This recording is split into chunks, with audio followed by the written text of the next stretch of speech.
Hello everyone, I'm Alex Storey, founder and CEO of Skill Mammoth, and today I'm thrilled to talk about a topic that's essential for any business: customer-facing training. And you might have seen our recent blog post on this, but let's delve deeper. And if you find this useful, don't forget to subscribe to the Skill Mammoth newsletter for more insights. Link is in the description below. First off, what exactly is customer training? And it's an approach where marketing meets learning and development. It's about educating customers on your products and services in an engaging way. Remember the last infomercial that you watched? That's customer training. That's customer training in action. Think about the FlexTape commercial. That is an example of customer training, no matter how hilarious it might be. So let's break down the different types of customer training. For the sale training is all about educating potential customers. Think of Apple. Every single fall, they release a new iPhone with this big event, and you better believe there is someone on stage describing every single specification. There is a well-produced video that talks about every single feature on the new iPhone, and that is compelling. It shows people, hey, these are the reasons why I need to get this new iPhone, even though I just got one last year. That is an example of before the sale training. Another example of good before the sale training is when you communicate the difference between two different products or two different SKUs to your customers so they don't get disappointed if they buy the wrong one. If they're very similar, you want to make sure they know the difference, otherwise they might return it, they might have buyer's remorse. A great example is a project I worked on with Best Buy for the Nintendo Switch Lite launch. So the Nintendo Switch Lite, if you haven't checked it out, it's a cheaper alternative to Nintendo Switch, but it's missing one key feature that the Switch has, which is the ability to switch. You can't connect the Switch Lite to a television. And Best Buy was getting a ton of returns on the Nintendo Switch Lite because customers would buy it, they'd see they couldn't connect to the TV, and they would return it. So it was important to communicate to folks before they bought it that, hey, these are the key differences. This is why it's $100 cheaper.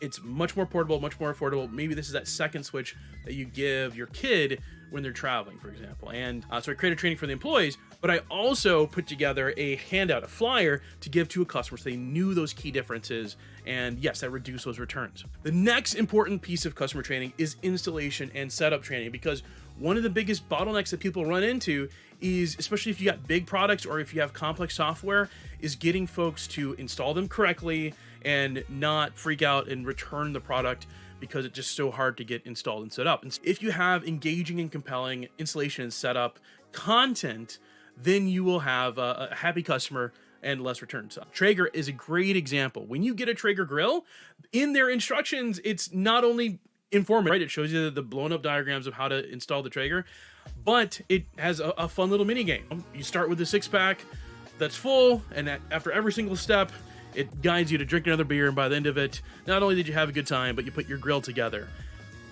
Next, let's talk about onboarding training. So onboarding training is super important for software services, for complex products. It's how to use that tool or product after a customer purchases it. Think about QuickBooks. When you buy and install QuickBooks, there's a ton of tutorials on every single little feature inside the application that explains how to do all the different things, from creating invoices to putting in different products to putting down different transactions and linking it to your bank account. That tutorial is all in there with the built-in kind of tour features. That's a great example of customer training for onboarding, especially for software. Then there's post-sales training. Post-sales training is super important for those scenarios where a customer just needs to know what to expect. This is very important for services. So you think about a contractor doing work on a roofing project, or you think of someone going out to repair an appliance. Post-sales training is to communicate to the customer what they can expect after they purchase that service, after they've asked for that quote, so they don't know just some random person is going to show up. There's a lot of great businesses that'll send, for example, a little image of the tech going to a customer's home with some expectations. Geek Squad does a great job of giving you a list of things to do before the tech arrives. For example, you got to lock up your dogs. You got to make sure that you have an adult 18 plus there. You got to make sure things are unplugged. The last bit of customer training is one that I'm doing right now. It's added value training. This is when you add value to your business by providing free resources, free content, free how-to guides, troubleshooting, just free resources that people can use to engage with your product or service and add value to their life. A great example for a software would be a help page. That adds value. Tutorial videos add value. Those are great things that can add value to your training. Content marketing is a good example of added value training. In my years at Skill Mammoth, we've seen firsthand how customer training can revolutionize the customer experience, whether it's reducing support queries for a software company with interactive tutorials or increasing customer engagement for a new line of smart home gyms with detailed how-to videos. The impact is significant. To start with customer training, identify your business goal. Look at your reviews, look at your customer feedback, and understand the needs. Look at some of your deeper data points. Check your POS stats to see what's returned, what's sold the most. Then identify barriers like skills, knowledge, or motivation that might be preventing full engagement with your product. That's stuff that training can solve: skills, knowledge, or motivation. Once you know the barriers, match them with the right type of training.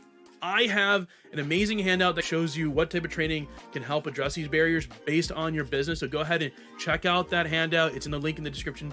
So check out that grid with your business goals and the types of training. See where they intersect. This strategy will guide you on what kind of training is needed where, and that's what you need to focus on first to solve those problems. So remember, customer training is an ongoing journey. It enhances satisfaction and deepens the relationship that you have with your customers. And if you're wondering where to start, Skill Mammoth is here to help. Reach out for a discovery call at skillmammoth.com. Good training should not be extinct, and we can help you make sure it is live and well. Don't forget to check out our blog for more insights and subscribe to our newsletter for the latest updates. If you're watching this in your socials, go ahead and like this video. Go ahead and reshare it so folks know all about customer training. Thank you for watching, and good luck with your customer training.